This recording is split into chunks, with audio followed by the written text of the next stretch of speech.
வருங்கால அரசு பணி அதிகாரிகள் அனைவருக்கும் வணக்கம். நம்ம இப்போது இந்த வீடியோவில் பார்க்க போகிறது என்னென்னா, தமிழில் இருக்கக்கூடிய குழப்பம் தாங்க. ஏன்னா நிறைய பேருக்கு இப்போது பலவிதமான குழப்பம் இருந்துக்கிட்டு இருக்குது. பழைய புக்கு படிக்கிறதா, புது புக்கு படிக்கிறதா, 2003 எடிஷன் சொல்கிறாங்களே, 2005 எடிஷன் சொல்கிறாங்களே, எல்லாத்தையும் படிக்கணுமா? நீங்களும் சொல்கிறீங்களே, சிலபஸில் எல்லோரும் போட்டிருக்கிறாங்களே, இதெல்லாம் படிக்கணுமா? இவ்வளோ படிக்க வேண்டியது இருக்குது, என்ன பண்ணுறது? கம்பைண்டாக புக்கு யாராவது போட்டிருக்கிறாங்களா? 2000 3000 புக்கு போட்டிருக்காங்களா? இல்லை ஏதாவது இன்ஸ்டியூட் மொத்தமாக சேர்த்து ஏதாவது கம்பைண்டு புக் பண்ணி போட்டிருக்காங்களா? அந்த புக்கை வாங்கி படிக்கலாமா?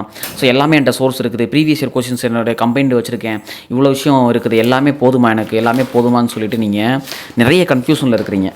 உங்களுடைய கன்ஃபியூஷன்ஸ்க்கெலாம் என்னால் முடிந்த நான் தீர்வை நான் உங்களுக்கு சொல்ல போகிறேன். இந்த தீர்வு நீங்கள் படிக்கிறதுக்கு அடுத்த 3 மாதத்திற்கு உங்களுக்கு ரொம்ப பயனுள்ள விதத்தில் இருக்குங்க.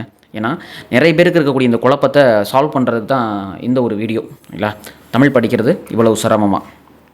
ஒரு திருக்குறளை தெரிஞ்சுங்க. செய்தக்க அல்ல செய்யக்கிடும், செய்தக்க செய்யாமை யானும் கெடும் அப்படின்னு சொல்லுவாங்க. அதாவது செய்யக்கூடிய விஷயத்தை செய்யாமல் இருக்கிறது தப்பு தான், அதே மாதிரி செய்யக்கூடாத விஷயத்தை செய்கிறதும் தப்பு தான். ஓகேங்களா? நம்ம இப்போ டிஎன்பிசி ஸ்டூடெண்ட்ஸ் பண்ணிக்கிட்டு இருக்கக்கூடிய ஒரு மிகப்பெரிய ஒரு தவறு அப்படின்னா நான் இதை தான் சொல்லுவேன். ஏன்னு சொல்கிறீங்களா? நிறைய நீங்கள் சோர்ஸ் தேடி அலைய ஆரம்பிச்சிட்டிங்க. இப்போ இருக்கக்கூடிய இந்த குறுகிய காலகட்டத்தில் நீங்கள் பண்ணுறது மிகப்பெரிய தவறுங்க. இதை நான் சொல்கிறேன். முதல்ல நீங்கள் கொஞ்சம் உள்வாங்கி ட்ரை பண்ணுங்கள். என்ன எல்லாமே பழைய புக்கு படிக்கணும்னு சொல்லிட்டு 2003 எடிஷன் கிடைக்குமா, 2005 எடிஷன் கிடைக்குமா, புக் பேக்குக்கு ஆன்சர் பழைய புக்குக்கெலாம் ஆன்சர் கிடைக்குமா அப்படின்னு சொல்லிட்டு தேடி அலைஞ்சிட்டு இருக்கிறீங்க. இது உங்களுடைய நேரத்தை பயங்கரமாக வீணடிக்கக்கூடிய ஒரு விஷயம் நான் சொல்கிறேன். எப்படின்னு கேட்குறீங்களா? முதல்ல நீங்கள் தெரிஞ்சுக்கங்க.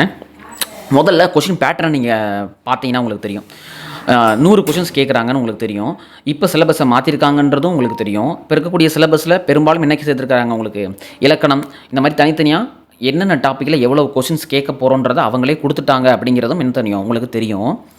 உங்களுக்கு இப்போது ரீசெண்டாக நடக்கக்கூடிய எக்ஸாம்ஸை நீங்கள் எடுத்து பார்த்தீங்க அப்படின்னா, லாஸ்ட்டாக குரூப் 2 ஏவாக இருக்கட்டும், இல்லை 2025 இப்போ 2-3 எக்ஸாம் நம்மளே கூட வீடியோ போட்டிருக்கோம். நியூ சிலபஸ் மாறினதுக்கு அப்புறமா என்னென்ன மாதிரிலாம் கொஸ்டின் கேட்டுட்ருக்குறாங்க டிஎன்பிசியில் அப்படிங்கிறதுக்கு ஒரு மாடலே நான் உங்களுக்கு என்ன பண்ணியிருக்கேன், ஒரு 3 வீடியோ கிட்ட கொடுத்துருக்கேன் உங்களுக்கு. அந்த வீடியோ பார்க்கலாம், போய் பார்த்துருங்க. எந்த மாதிரி கொஸ்டின்ஸ் கேட்குறாங்கன்றதை கரெக்டாக அனலைஸ் பண்ணி நம்ம போட்டிருக்கோம். ஓகேங்களா? இப்போ டிஎன்பிசி பேட்டர்ன் மாற்றுறதுக்கப்புறமா அவங்க கேட்கக்கூடிய கேள்வியை பார்த்தீங்கனாலே உங்களுக்கு தெரியும்.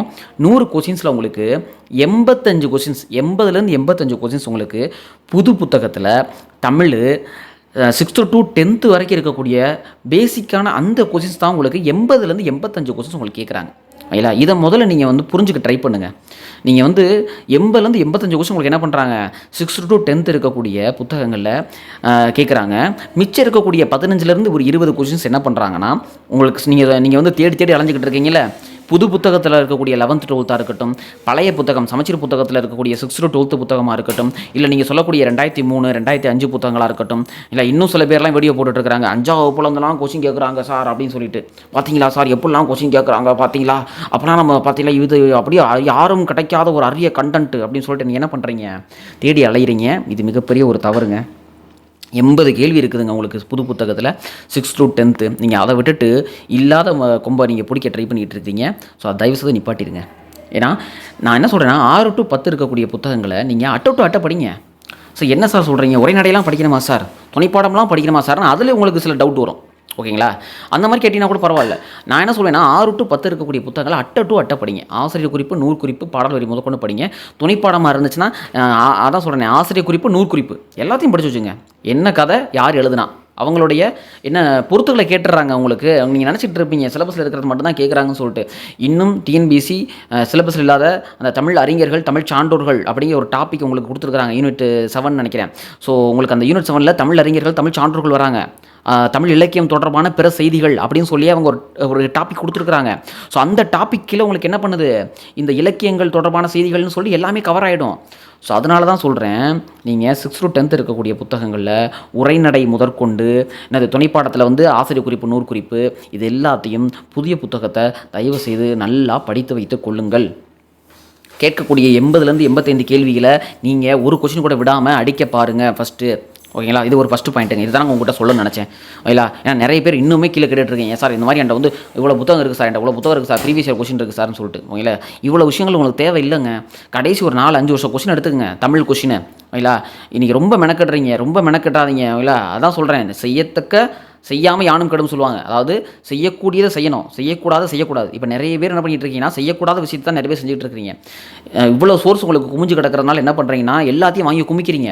இதை உங்களால் கண்டிப்பாக மனப்பாடம் பண்ண முடியாதுங்க. நீங்கள் வந்து பயந்துருவீங்க இவ்வளோ சோர்ஸ் நீங்கள் படிச்சிங்கனாலே. Minimum of source வச்சுக்கோங்கன்றேன்.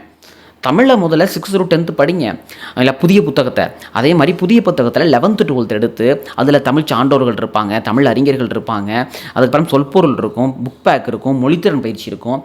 இதெல்லாம் படிங்க புதிய புத்தகத்தில் 11th 12th இல்லை. அதே மாதிரி சிறப்பு தமிழில் என்ன பண்ணுங்க நீங்கன்னா 11th 12th புதிய புத்தகத்தில் இருக்கக்கூடிய சிறப்பு தமிழில் இலக்கண குறிப்பு ரிலேட்டடாக ஒரு குஞ்சு போனால் நம்ம வேர் டு ஸ்டடி ஆல்ரெடி கொடுத்துருக்கோம். வேர் டு ஸ்டடி வந்து புதிய புத்தகத்தில் எங்கே இருக்குன்னு. ஸோ அதில் இருக்கக்கூடிய அந்த இலக்கண குறிப்பு, அந்த ஆகுபேர், இந்த மாதிரி விஷயத்தெல்லாம் படித்து வச்சுக்கோங்க. ஏன்னா குரூப் 4 தாங்க இது போட்டுக்கிட்டு இருக்கீங்க. ரொம்ப போட்டு அப்படியே இன்னமும் இமேஜினேஷன் பண்ணி உங்களை நீங்களே வருத்திக் கொள்ளாதீர்கள். இது வந்து நேரத்தை வீணாக்கி விடும். ஓகேங்களா? இந்த 2003 புக்கு 2005 புக்கெல்லாம் படிக்கிறனால உங்களுக்கு என்னங்க கிடைக்குது? மிஞ்சி போனால் இருக்கக்கூடிய பிரித்தெழுதுக சேர்த்தெழுதுக. சார் பிரித்தெழுதுக சேர்த்தெழுதுகலாம் உங்களுக்கு புதிய புத்தகத்தை தாண்டி கேட்டுருவாங்களாங்க? அப்படியே புதிய புத்தகத்தை தாண்டி கேட்டாலுமே அதை கேட்கக்கூடிய அந்த ஒரு கொஷின், அந்த 2 கொஷினை உங்களுடைய பேசிக் நாலேஜை வச்சு உங்களால் அடிக்க முடியாதா? சொல்லுங்கள். நீங்களே யோசிச்சு பாருங்களேன். ஒரு ஜென்ரலாக ஒரு ஒரு ஒரு ஏதாவது வந்து யோசிச்சு பாருங்கள். வெளியிலேருந்து நீங்கள் யோசிச்சு பாருங்கள். 2003 புக்கு 2005 புக்கை படித்தாதான் உங்களால் வந்து அந்த பிரித்தெழுதுக சேர்த்து அடிக்க முடியுமா? ஏங்க விதிர்ப்புற்றஞ்சுன்னு ஒரு கொஸ்டின் கேட்குறாங்க. விதிர்ப்பு குட்டல் உற்றுக்குட்டல் அஞ்சு இல்லை. அதே மாதிரி என்ன பண்ணுவாங்க, உங்களுக்கு வந்து பண்புடைமை, பண்பு குட்டல் உடைமை, இதை ஒரு பிரித்து எழுத போகிறீங்க இல்லை. இந்த மாதிரி ஒரு பிரித்து எழுதுகிறதுக்கு நீங்கள் 5வது புக்கில் கேட்குறாங்க பாருங்கன்னு சொல்லிட்டு 5வது புக்கில் இருக்கக்கூடிய பிரித்தெழுதுக, தமிழ் புக்கில் இருக்கக்கூடிய பிரித்தெழுதுக பார்த்தா தான் உங்களால் அடிக்க முடியுமா? 10th புதிய புத்தகத்தை படித்து உங்களால் இவ்வளோ வயசானதுக்கப்புறம் நமக்கு ஒரு எப்படியும் எக்ஸாம் எழுதுகிற நீங்கள் நம்ம எல்லாருமே ஒரு 20 வயசுக்கு மேலே தான் இருப்போம்.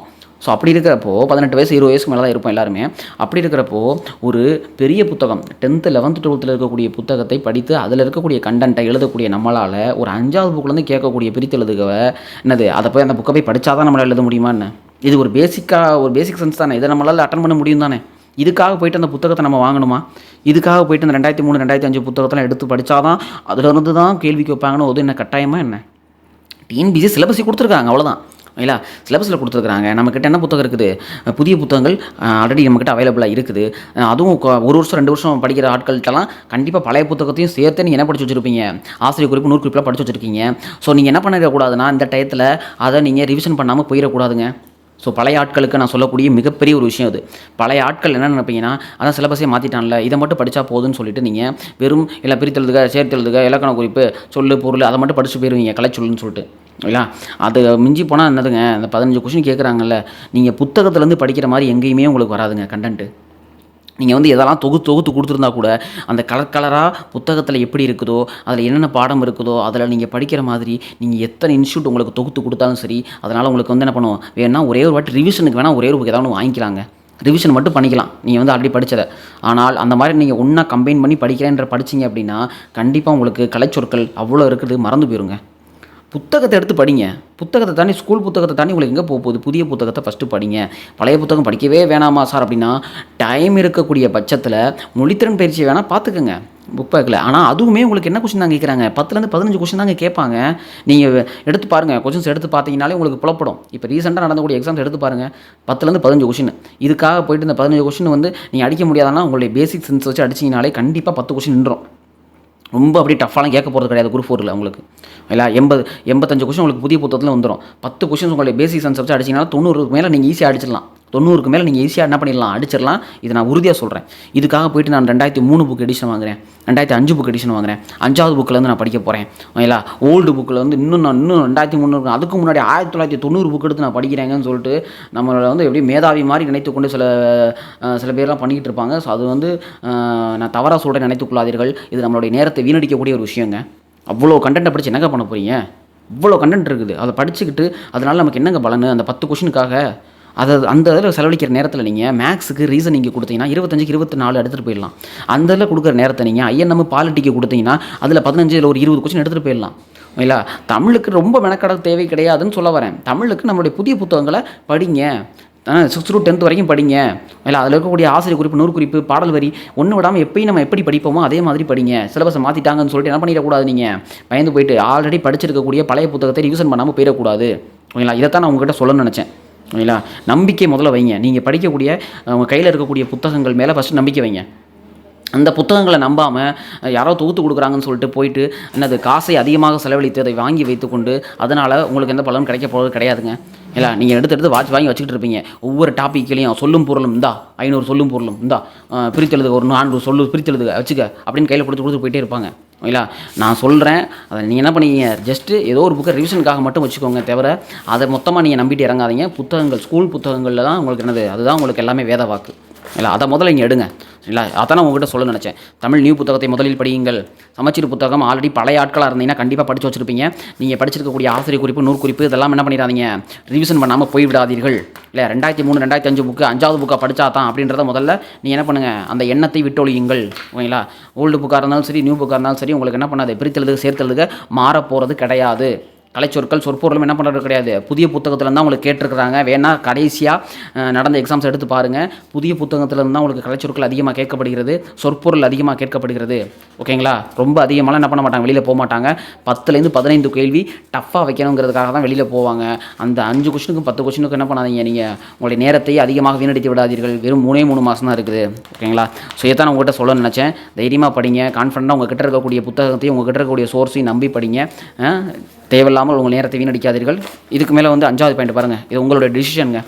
நீங்கள் என்ன பிளான் பண்ணுறீங்கன்றது உங்களோட டெசிஷன் தான். ஸோ நீங்கள் என்ன வேணால் முடிவு எடுத்துக்கங்க. முடிவை நான் உங்கள் கையில் விட்டுறேன். ஓகேங்களா? படிக்கிறத நம்பிக்கையோடு படிங்க, நீங்கள் ஜெயிப்பீங்க. ஓகேங்களா? நம்ம நெக்ஸ்ட் வீடியோவில் பார்க்கலாம். தேங்க்யூ.